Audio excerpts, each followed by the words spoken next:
Bienvenue dans Café Coaching. Aujourd'hui, j'ai envie d'évoquer l'intuition versus le mental. Comment je peux mettre l'intuition au service de mon projet. Pourquoi j'ai envie de parler de ça? D'abord parce que dans tout ce que j'ai pu expérimenter, dans ce que certains coachs m'ont dit, dans ce que je vis, je vous en dirai quelques mots tout à l'heure, dans ce que je vis depuis 5 jours, il y a dans tout ce qu'on fait une partie très opérationnelle et une partie plus intuitive.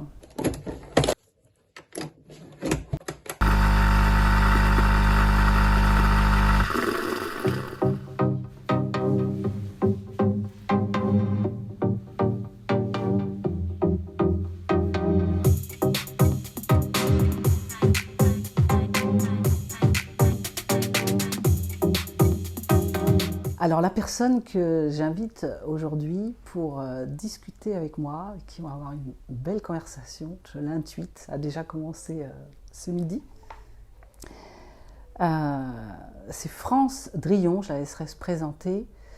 Je voudrais juste vous dire pourquoi j'ai invité France en fait.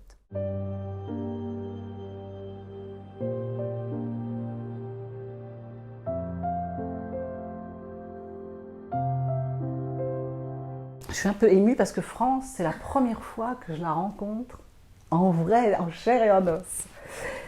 Donc c'est d'abord une rencontre, voilà. J'avais envie de te rencontrer vraiment. Parce que France, je l'ai connue dans une école de coaching qu'on a fait ensemble. Et je l'ai vue à chaque fois en visio. Et donc déjà, c'était à distance. Et puis, on a peu échangé. On a fait des exercices, des ateliers ensemble, mais on a peu interagi ensemble. Et puis, une fois, alors je ne me souviens plus quelles étaient les causes, les raisons, comment c'est venu, les circonstances, mais on a échangé ensemble en visio, toutes les deux. Et je ne me souviens plus des propos, mais je me souviens de ce que ça m'a laissé comme impression. Et il y avait deux choses. Il y a la connexion qu'on a eue à ce moment-là, la connexion affective, enfin, c'était fluide, il y avait quelque chose, il se passait quelque chose émotionnellement. Voilà, même si tu m'as dit tout à l'heure que toi, l'émotionnel, c'était pas trop le truc, mais on va revenir dessus. On va se dire, mince, j'ai trop parlé. Et il y avait un truc émotionnel et intellectuellement, on avait des idées similaires. Il y avait des choses qui me semblaient pareilles. Et je t'ai dit, un jour, on fera quelque chose ensemble. Je ne savais pas quoi. Ça, on commence aujourd'hui. On ne sait toujours pas, mais j'ai confiance. Il y a des choses qui commencent même à arriver. On va avoir l'occasion, je pense, de rediscuter ensemble. Donc, c'est déjà pour ça que j'ai invité France. Et puis, du coup, pour préparer un peu, sans trop préparer, parce que j'aime bien le faire, c'est une conversation, j'ai quand même regardé ce que publiait France, qui était cette femme-là. Et ce qui m'a particulièrement plu, c'est les deux parties que j'ai décelées, parce qu'on en a plusieurs en nous, mais c'est la femme extrêmement qui opérationnalise, qui met en matière les projets, qui aide à ça. Tu vas nous expliquer mieux ce que tu fais après. Et la femme qui est capable de partir au Mexique comme ça parce qu'elle est appelée. Donc il y a un côté, j'écoute aussi une autre voix. Et donc c'était pour vous faire aussi la démonstration ensemble que comment c'est possible, mais bien au-delà de possible, peut-être comment c'est indispensable d'allier ces deux parties, dans la matière et hors la matière.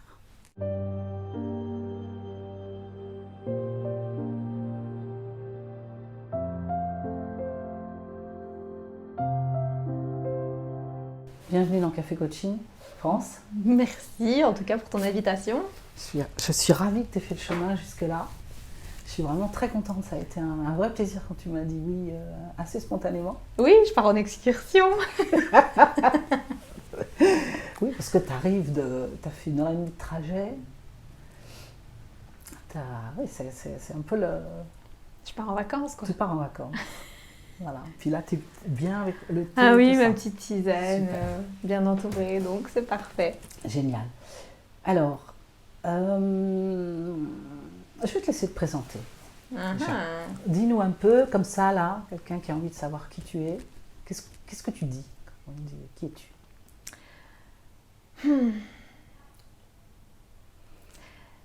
Je repense, quand tu me poses la question, ça me fait directement penser à mon oncle. Alors je vais partager d'abord ça et puis je répondrai à qui je suis, ou en tout cas une partie de moi est. Mon oncle, quand on lui demande qui tu es ou qu'est-ce que tu fais dans la vie, répond toujours, moi, j'essaye d'être heureux. Et je sais pas pourquoi je te le dis maintenant, parce que je ne le dis jamais, je ne le raconte jamais ça.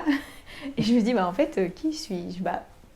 En fait, je suis une personne qui fait de son mieux pour essayer d'être heureuse. C'est la première chose qui m'est venue. Et autrement, concrètement, dans la matière, vu qu'on parle de matière, j'accompagne les porteurs de projets à lancer leur activité. Et c'est dans ce cadre aussi où tu as eu envie qu'on fasse cette interview. Autrement, je suis aussi maman d'une petite fille de 8 ans, qui est justement malade actuellement, dont je t'en parlais juste avant. Je suis en couple, je suis belge, j'ai 34 ans, j'adore la nature et j'adore les animaux aussi. Donc voilà, j'aime me connecter à ce qui vit en fait, aussi bien les êtres humains que tout être vivant, quel qu'il soit en fait. Super. J'entends matière, nature, une femme, bon, tu dis, j'accompagne les porteurs de projets, mais je suis aussi une maman. Enfin, on commence à voir déjà un univers assez divers, assez complet. Voilà. Oui, j'aime pas quand on pose la question de qui tu es ou qu'est-ce que tu fais, parce qu'au final, qui je suis, je vais te répondre une chose un jour et le lendemain, je peux te partager autre chose, parce que qui je suis, je le suis à l'instant T. C'est aussi de pouvoir s'autoriser à dire je ne suis pas que, je suis tout ça. Et je suis encore plein de choses, hein. Je suis l'amie de, je suis heureuse d'être là aujourd'hui, je suis plein de choses. C'est intéressant parce que ça vient toucher dans la communication. Ce qui est important, c'est aussi quand on est porteur de projet et qu'on veut, ou quand on est coach et qu'on veut accompagner, il y a dire qui je suis. À un moment donné, il faut communiquer sur les réseaux, il faut dire qui tu es, ce que tu fais. Et c'est une approche qui est intéressante. J'aime bien l'idée de qui je suis dans l'instant, que moi j'ai souvent coutume d'appeler, quand je fais des coachings, je dis avec quoi tu arrives, comment tu arrives, dans quel état tu es. Qu'est-ce que tu vis en ce moment? C'est ça. Moi je commence avec ça, qu'est-ce que tu vis en ce moment? Donc, il y a cette notion-là de l'instant présent, et puis il y a un truc plus dans la continuité, parce que porteur de projet, un projet, ça prend du temps. C'est comme un enfant, il y a une gestation de 9 mois environ, globalement. Puis il y a des gestations d'éléphants, et puis il y a des gestations plus rapides. Donc c'est intéressant.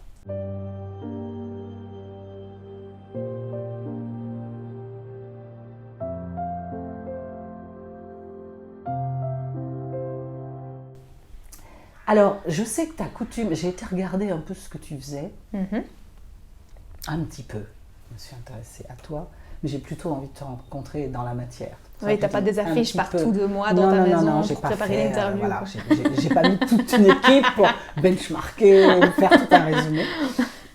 Mais c'est trop nul.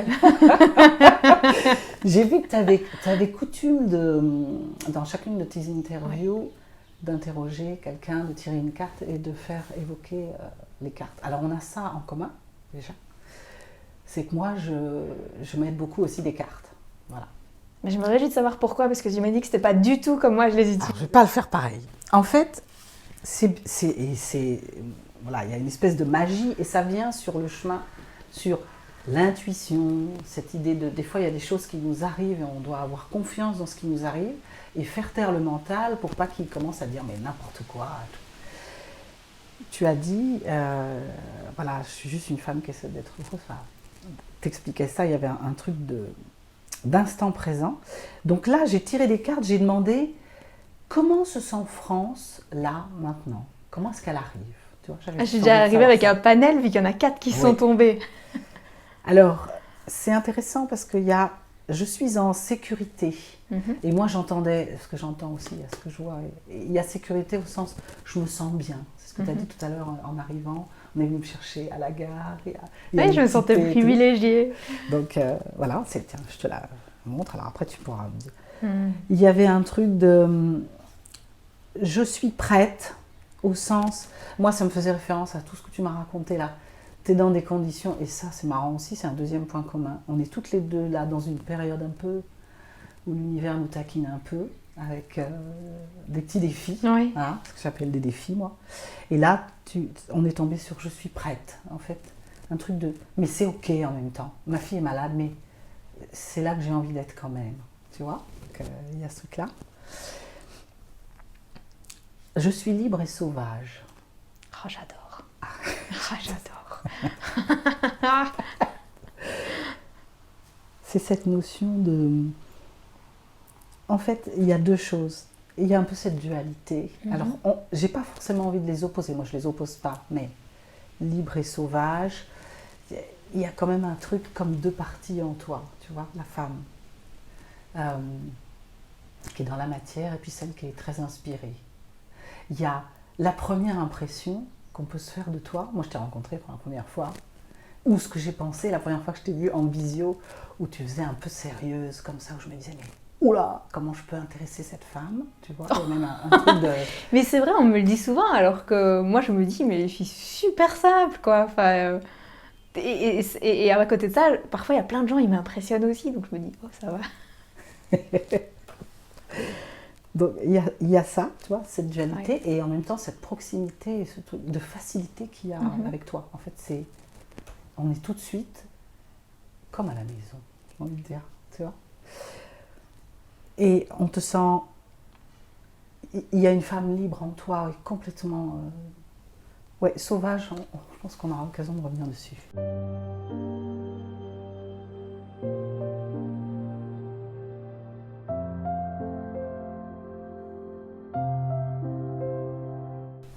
Ah, et bah tu sais quoi, en plus, cette nana-là, elle fait du pole dance.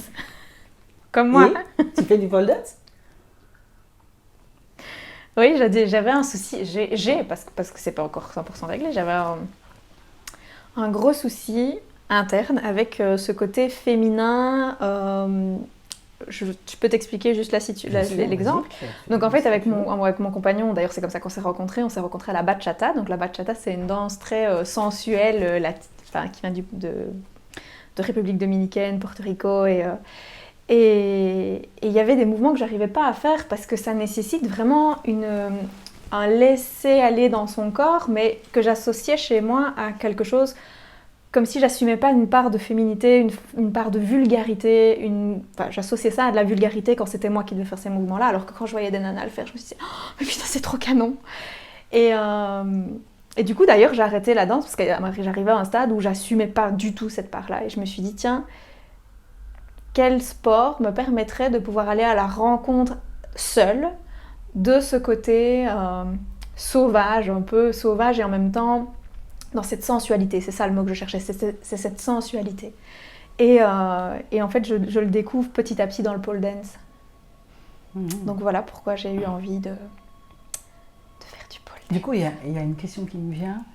En quoi c'est important pour toi d'avoir cet équilibre yin-yang dont tu me parlais encore ce midi, anima, animus pour ceux qui ont ce type de vocabulaire masculin, féminin, action, réflexion, dans le cas de porteurs de projets? Déjà, si on voit l'équilibre, pour moi l'équilibre c'est pas un point entre, d'accord? Pour moi l'équilibre c'est jongler entre l'un et l'autre. C'est déjà une grande différence parce que si on est juste sur un point d'équilibre, on est dans quelque chose d'immobile. Moi, je vois ça comme le fait de jongler entre deux points. Et pour ma part, j'ai été très très fort. J'ai été élevée là-dedans. Après, je ne sais pas si, quand j'en parle avec mes parents m'ont jamais dit qu'ils avaient voulu que ce soit comme ça. Mais moi, j'ai cru comprendre que pour pouvoir rentrer dans ma famille, il fallait que je sois comme ça. J'ai développé très fort ce côté yang, le côté masculin de l'action. On y va, on y va, on y va. Et au final, j'ai rencontré des coachs qui ont accentué encore plus ce côté détermination, pouvoir, et j'en suis tombée malade. Parce que plus j'étais dans le yang, plus je m'éloignais de qui j'étais, qui je suis, et plus je m'empêchais d'aller à la rencontre de cette féminité qui demandait à exister. Et du coup, ça a été... c'est pas un truc que tu te ramasses en pleine figure et où tu dis qu'est-ce qui se passe?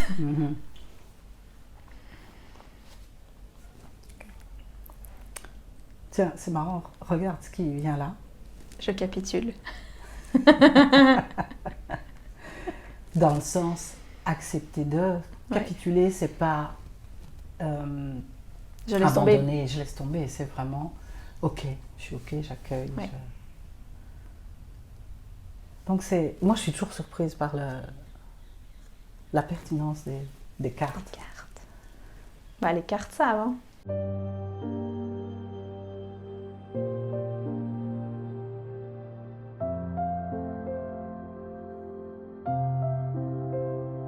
Par rapport à ça, tu avais quelque chose que tu voulais rajouter? Parce que là c'est moi qui t'ai fait la presse, mais ces cartes, tu veux rajouter quelque chose de particulier? Ou est-ce que tu as tout dit? Oui, non, j'aime bien là aussi celle « je suis prête ». Mm-hmm. Je suis prête parce que je pense que très souvent dans notre vie, on attend, on en a parlé d'ailleurs un petit peu sur le trajet pour revenir de ce bon moment, le moment parfait où toutes les conditions sont réunies, alignées. Et ce moment, en fait, de un, je suis pas sûre qu'il existe, mais de deux, si même il existait, je suis pas sûre qu'on est capable de le voir. Et au final, à force d'attendre d'être prêt, on ne fait rien. Et ça vient avec « je suis en sécurité ». Je pense que pour pouvoir être dans l'action, c'est important d'avoir un espace de sécurité.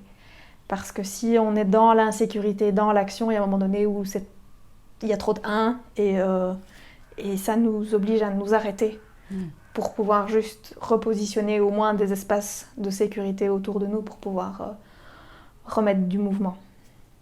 Quand on va trop vite en vélo, à un moment donné, on est obligé de freiner. Pour pouvoir se remettre en sécurité, c'est pareil. Ce que ça m'évoque, c'est peut-être alors du coup, on pourrait peut-être décider qu'on est prêt. Tout à fait. Se le dire. Et pour ce faire, comme il faut quand même être en sécurité, il y a oser, mais prendre des risques mesurés, comme on dit. Oui. C'est-à-dire se préparer suffisamment pour... Mais la sécurité, pour moi, c'est pas que être prêt, c'est pas que être dans un endroit qui est... c'est pas je sais pas, c'est comme si... Le truc qui me vient comme image dans la notion de sécurité, c'est une pièce avec des boîtes à coquilles d'œufs partout où tu risques pas de te faire mal, quoi. C'est pas ça. C'est toujours se dire, ça peut être suffisamment un peu inconfortable, mais suffisamment pour le faire. C'est avoir cette zone de liberté, d'inconfort, d'inconnu, tout en sachant que quoi qu'il arrive, si même on tombe, on se fait pas trop mal, quoi. Au mieux, on apprend.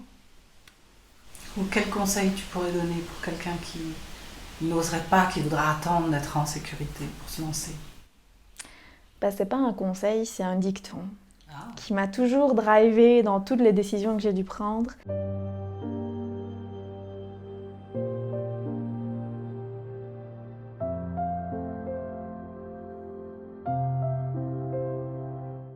C'est « si tu as peur, fais-le ».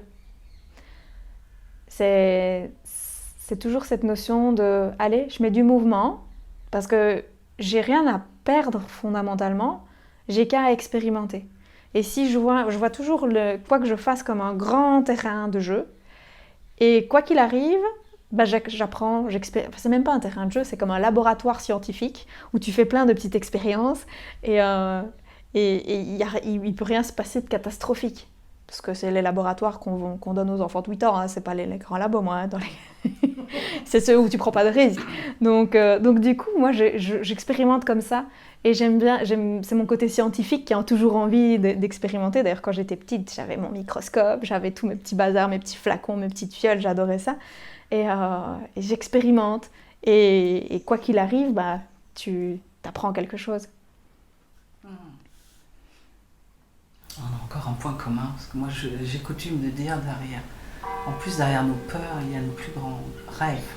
Souvent, c'est ta peur parce que tu pressens intuitivement, tu sais que ça pourrait marcher en fait, et ça pourrait te rendre heureux. Et c'est ce que je te partageais tout à l'heure aussi, cette notion dans les clients, parfois la difficulté qu'ils ont de pouvoir se lancer, mais aussi de se faire accompagner et de s'autoriser à s'offrir un accompagnement. C'est au fond ce qui fait qu'on nous dit non à la proposition que je fais dans l'accompagnement ou que tu peux faire, c'est aussi cette peur de réaliser son rêve. Et souvent, on va avoir plein d'excuses. On va avoir oui, mais j'ai pas le temps. Oui, mais c'est pas dans mes moyens. Oui, mais chic. Ce matin, c'était oui, mais mon comptable m'a dit que. Moi, ma comptable, elle m'a déconseillé de faire plein de trucs que j'ai fait. Et je me dis, je suis trop contente de les avoir faits et de pas l'avoir écouté. Je pense qu'au début, les gens qui ont investi dans Facebook, ils ne se sont pas posé leurs questions de leur comptable. Autrement, ils ne seraient pas richissimes maintenant. Donc, il y a des choses comme ça où on délègue à l'extérieur de soi des décisions alors qu'elles doivent venir vraiment de l'intérieur. Et ce n'est pas poser des questions à son mental qui va nous répondre souvent par du pragmatique, du rationnel. C'est aller à l'intérieur de soi. C'est écouter, c'est entendre. Et puis, on parlait des... Tu me dis, tu m'expliquais tous les petits défis, moi des challenges, mais c'est pareil au fond, qui t'arrivent ici. On pourrait très bien se dire, bah ok, on la fait pas cette interview, il y a trop de choses qui font que c'est un peu compliqué. Et à côté de ça, ben, t'es là, on l'a fait, on passe un super chouette moment parce que t'es passé au-dessus et on peut interpréter ça comme des signes qui nous disent, oui, mais non, il faudrait peut-être pas le faire. Mais de nouveau, on revient sur notre mental, c'est notre mental qui interprète quelque chose. Alors que l'expérience que tu fais maintenant, elle est peut-être sur carrément autre chose qui n'a rien à voir avec notre interview.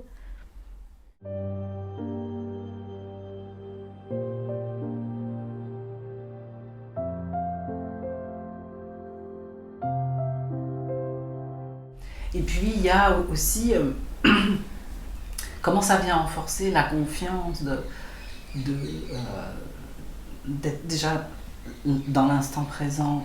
Comment ça peut s'ouvrir en fait dans l'instant présent et comment c'est juste en fait. Quand c'est juste, c'est pas que ça va pas être compliqué, mais ça va se faire en fait. Ça va se faire. C'est vrai que j'expérimente depuis. Il y a eu je ne sais combien d'obstacles à cette interview et on était à deux doigts de pas le faire.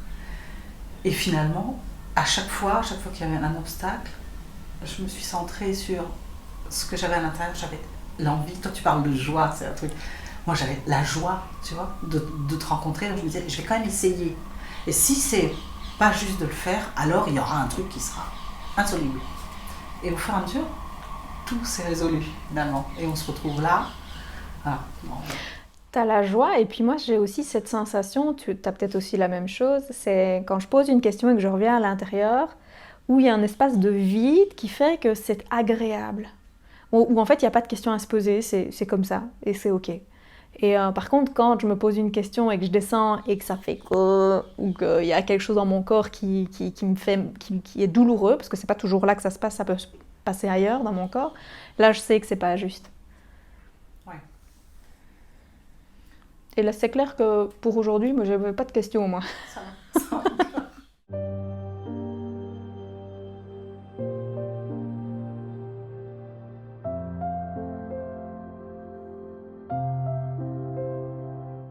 Ben ça rejoint ce dont je t'évoquais aussi, ce dont je te parlais sur le corps. Il y a quelque chose aussi, le corps nous parle, le corps murmure. Ouais. Voilà, donc c'est vraiment, c'est un travail que d'arriver à entendre. Quand tu dis je vais à l'intérieur, il y a un espace et puis mon corps me dit ok, ça se travaille un peu. Mais quand c'est là, c'est vrai que on n'a même pas le temps de nous conscientiser, on sait qu'on y va. Et quand on ne l'écoute pas, le corps parle plus fort. Il va dire de plus en plus fort jusqu'à un moment donné, on a le gros symptôme, le gros... Ouais, on a le maladie là. Voilà. Bon, le gros truc, c'est le burn-out, mais il y a plein d'autres trucs. Voilà. Ben, des accidents, des cancers. Des trucs.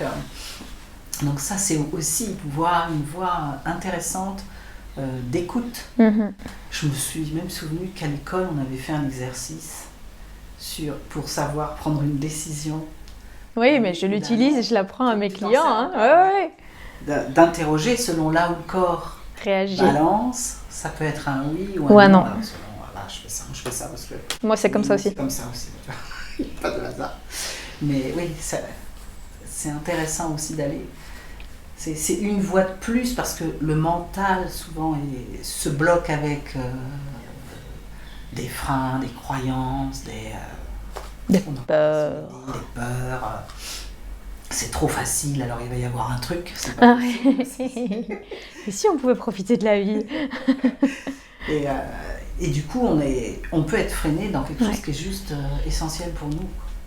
Et dire non à un accompagnement qui va juste changer notre vie. Tu vois, je pense. Sous prétexte qu'on n'est pas prêt, ou sous prétexte que le comptable, ou sous prétexte qu'on n'a pas les moyens, ou sous prétexte que... Prétextes qui sont, quand les personnes nous le partagent, enfin en tout cas moi je le vois, elles sont convaincues que c'est vraiment la vraie raison. Hein. Puis c'est comment aller tout doucement se dire, ok, mais ta petite voix, celle qui a eu l'élan de nous appeler, qu'est-ce qu'elle te raconte? Qu'est-ce qu'elle te dit? Alors du coup, j'ai envie de te demander, parce que moi j'accompagne beaucoup de femmes qui sont dans le mental. Je les attire, celles-ci. T'inquiète, ça sonne aussi notre point commun. Et donc j'essaie de les ramener dans l'émotionnel et j'essaie d'écouter autre chose. Et du coup, j'ai envie de te demander, comment t'es arrivé là, toi? Comment t'as fait pour entendre ta voix intérieure? Moi, j'ai pas eu l'impression que... Parce que tu vois, quand on dit entendre, c'est comme s'il y avait un son qui arrivait dans l'oreille, comme j'entends l'arbre, comme je t'entends, comme j'entends les oiseaux. Donc pour moi, entendre, c'était comme ça. Il fallait que j'ai un truc qui arrivait et hop, les gens, ils entendaient. Je me disais, mais moi, je n'entends rien du tout. Rien qui rentre par là. Pareil, les gens qui me disaient qu'ils voient, moi, je vois la plante verte, je te vois, je vois la caméra, mais moi, je ne voyais rien. J'avais beau fermer les yeux, ouvrir, il n'y avait rien que je voyais. Donc je croyais que je n'avais aucun don. Que c'était pour les autres, mais moi, ils m'avaient oublié. Et en fait, j'ai commencé tout doucement à me dire, et si je m'autorisais à écouter les élans que j'ai?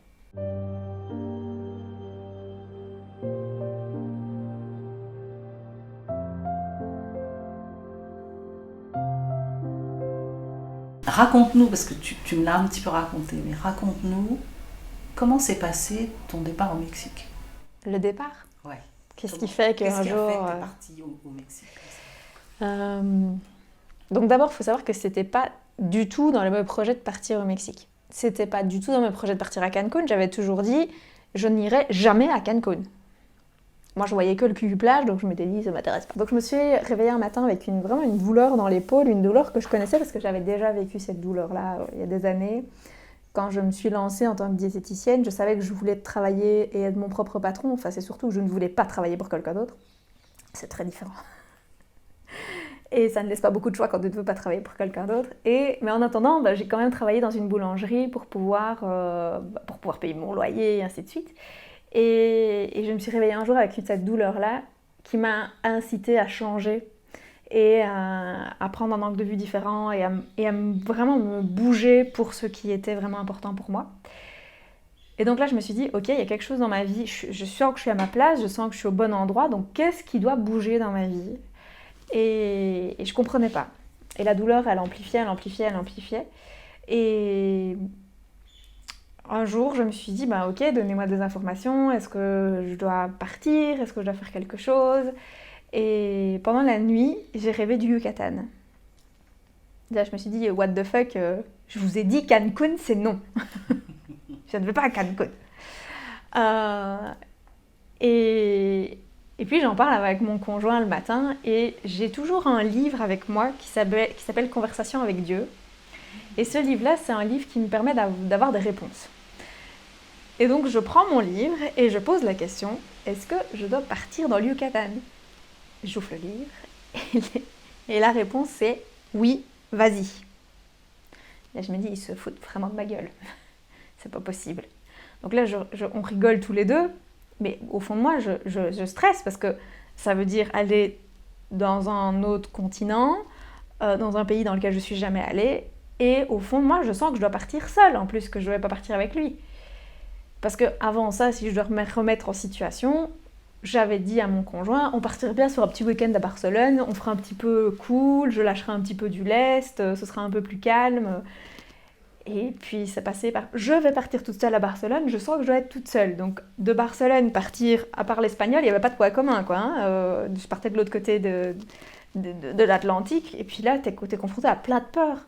Je vais pas aller toute seule au Mexique, mais t'as vu? Non, c'est quoi cette lubie? Et j'ai la chance, par contre, d'avoir un super conjoint qui me laisse partir dans mon côté sauvage. Et qui m'apporte la sécurité et le socle pour pouvoir m'autoriser à connecter à ce côté sauvage. Et du coup, je me suis dit, ok, je réserve mon billet d'aller et ma première nuit dans un hostel, mais je me laisse rien d'autre. Je ne voulais pas savoir quand je rentrais, je ne voulais pas savoir comment ça allait se passer sur place, je ne savais pas ce que j'allais y vivre et pourquoi je partais là. Et au moment où je suis à l'aéroport et que je vais rentrer dans l'avion, c'est là que j'ai Céline Martinez du Sommet de la Réussite qui me téléphone en me disant « Je voudrais que tu fasses partie des intervenants du sommet. » Ok, d'accord, je peux rester en Belgique, ma journée est faite. Il n'y a plus besoin de partir, là, c'est bon, il n'y a pas de souci.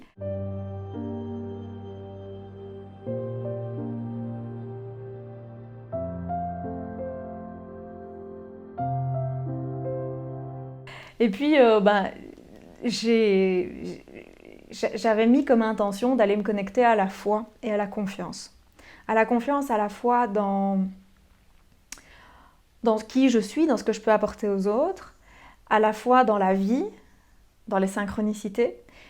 Et puis, une chose très importante, moi j'ai difficile à donner ma confiance. Et donc, je voulais aussi pouvoir, entre guillemets, déléguer ma confiance à quelqu'un, des événements, des choses, des gens, enfin je ne savais pas. Et au final, voilà, je suis partie avec ces intentions surtout de confiance, de foi. Et ça n'a été que ça en fait. Ça n'a été que des surprises, que des défis, que des challenges, des moments de rire intense, avec des moments de pleurs où j'aurais envie de rentrer tellement je n'en pouvais plus, des moments de solitude dont j'avais vraiment besoin, d'isolement aussi dont j'avais besoin, et puis des moments de connexion, de fêtes, de rencontres. Et à un moment donné, j'ai adoré parce que souvent on pense que quand c'est juste, c'est tout le temps fluide. Quand c'est juste, c'est pas tout le temps fluide. Parce que l'univers, il teste notre détermination et notre persévérance. Et il y a un endroit où je sens au plus profond de moi que je dois aller là-bas. Et je ne trouve pas de moyen pour m'y rendre. Je suis à pied, je sais que j'en ai pour 45 minutes en voiture, donc d'office à pied, c'est pas tout à fait réalisable. Et je marche, je fais du stop, j'essaie de trouver un taxi, il n'y a rien qui... Enfin, je cumule les impossibilités. Et puis je finis par trouver une solution pour m'y rendre. Je réserve une chambre dans un truc où j'arrive et c'est... Mais waouh, c'est un centre énergétique. Je savais pas du tout quand j'avais réservé mon truc que c'était un centre énergétique. Le mec, il est carrément perché, il est sur la lune. Il est... Enfin, un truc de fou. Et je lui explique que le lendemain matin, j'aimerais bien aller visiter le temple Maya, qui est juste à côté, dans la jungle. Et alors là, lui, il m'explique qu'il fait des méditations là-bas, que... Je me dis, ok, je veux vraiment y aller. Et j'arrive et il y avait un truc qui me disait que j'allais pouvoir monter tout en haut du temple, en mode, t'as oublié qu'il y a le Covid, que plus personne peut monter en haut des temples, enfin voilà. Et je suis déçue, mais d'une déception incommensurable de ne pas pouvoir monter sur le haut du temple. Et quand je repars, je m'étais mise aussi dans toutes mes intentions, parce que je me mets plusieurs intentions au fur et à mesure, et parfois même le matin. Je voulais revenir du Mexique avec une pierre, juste une pierre. Que ce soit le souvenir que je ramène du Mexique, hormis ce qui revient. Et là, je suis devant des arbres où je sens que je ne suis pas seule. De nouveau, c'est un truc que tu ressens, tu ne le vois pas. Enfin, si les photos te montrent que tu n'es pas seule après, hein, mais au moment même, tu t'en rends pas compte. Et je suis debout, et puis il y a un truc qui m'attire vers un caillou, et je rigole, et je leur dis, c'est sympa les gars, mais c'est un rocher, je ne pourrais jamais passer le portique avec ça dans mon sac. Déjà, je ne suis pas sûre d'avoir envie de trinquer ce bazar-là. Et puis il y a un truc qui me dit, non, assieds-toi. Je m'assieds, et entre mes jambes, je découvre un petit caillou dans lequel est fossilisé 2 coquillages. On est à 50 km de la mer. Et là, je me dis, ok, j'ai trouvé. Et je suis scotchée de ça en me disant, je n'ai pas d'idée de l'histoire de ce petit roc, mais je me dis, c'est un truc qui est complètement dingue. Peut-être qu'il mangeait des escargots à l'époque, mais j'ai des coquillages fossilisés dans un caillou où on est à 50 bornes de la mer et je trouve ça. Et c'est vraiment cette sensation de « c'est bon, j'ai trouvé, je peux repartir ». Et ça a vraiment été cette sensation du « j'ai trouvé, je peux repartir ».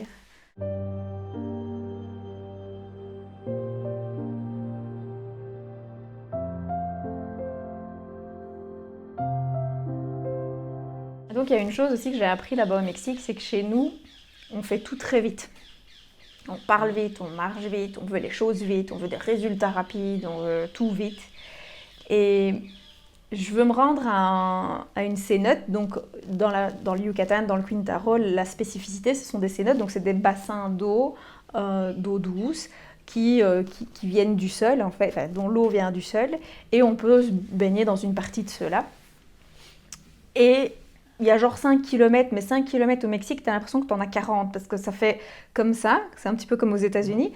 Et puis j'ai un vélo, parce qu'à ce moment-là j'ai un vélo qui doit être plus âgé que moi, mais qui a la roue voilée, qui a le petit panier qui ne tient plus trop, tu peux très bien imaginer le truc, il a servi. T'as même l'impression qu'il s'est fait renfoncer par un camion, mais bon, il roule toujours. Et je suis là et je pédale à l'européenne, quoi. Je pédale. Et j'arrive là-bas, j'ai l'impression que je vais mourir. J'ai chaud, j'en peux plus, je me réjouis de sauter dans l'eau. Et puis le moment est venu je saute dans l'eau, c'est génial, je profite de l'endroit, mais je dois rentrer. Et là, je me dis, c'est pas rentrer comme ça, je vais vraiment mourir sur le trajet. Et à ce moment-là, je décide de plutôt analyser, tiens, comment ils roulent les Mexicains. Et donc je me dis, je peux pas fonctionner comme ça, ils doivent avoir une autre manière de fonctionner avec leur vélo. Et je réfléchis à ce que j'ai vécu les jours précédents et je me dis, en fait, ils vont lentement, ils prennent le temps. C'est vraiment spécifique, là-bas, on apprend à prendre le temps. Et j'ai décidé que je moulinais calmement. Je suis arrivée là-bas, mais comme une fleur. J'avais pas l'impression d'avoir pris plus de temps, parce qu'au final, quand tu pédales super vite, oui, tu vas plus vite, mais à un moment donné, la fin est difficile. Donc au final, je suis arrivée comme une fleur. J'étais méga fière de moi, parce que j'apprenais, pour la première fois de ma vie, que je pouvais aller au bout de quelque chose en prenant le temps et en ayant vraiment cette notion de plaisir, parce que j'ai pu profiter du paysage, je me suis arrêtée pour boire une noix de coco, enfin, vraiment à la cool. Et ça a complètement switché mon état d'esprit en me disant, mais ok, mais après quoi on court? Et quand je suis rentrée, j'ai commencé à lire un livre qui s'appelle, je ne sais plus, c'est Paulo Coelho, je pense c'est Le Pèlerin de Compostelle. Et dans ce qu'il explique, c'est cette invitation à ralentir le rythme, à ralentir le mouvement. Et depuis, j'essaye, dès que je veux marcher par exemple, je prends comme ça 20 minutes où je ralentis. Ou dès que je mets de la conscience sur le fait qu'on va vite pour marcher, hop, je ralentis. Ou quand je me rends compte que je vais très vite pour parler, parce que je parle aussi très vite, puisque j'ai l'impression d'avoir plein de choses à dire, comme si il y avait un train qui allait me happer. Non, je ralentis, je prends des respirations, je prends le temps de me poser. Et les choses qui sortent sont très différentes. Et ça change tout. Et c'est ce que j'invite aussi mes clients, c'est à ralentir. Parce que ralentir, c'est revenir à l'intérieur de soi et puis c'est s'autoriser à s'écouter.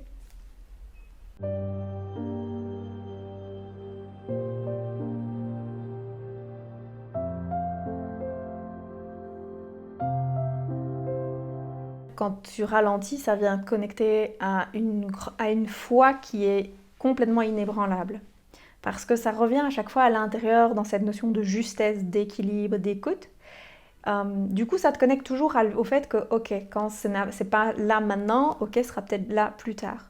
Et cette foi, c'est quelque chose qu'on ne nous apprend pas à maintenir. On est plutôt dans le doute, on est plutôt dans l'insécurité, on est plutôt dans la peur, on est drivé à ça, c'est des habitudes qu'on a. La foi, on l'associe à la religion. La foi, pour moi, c'est pas la religion, c'est pas quelque chose d'extérieur à nous, c'est quelque chose qu'on a en nous, qu'on a soi en nous.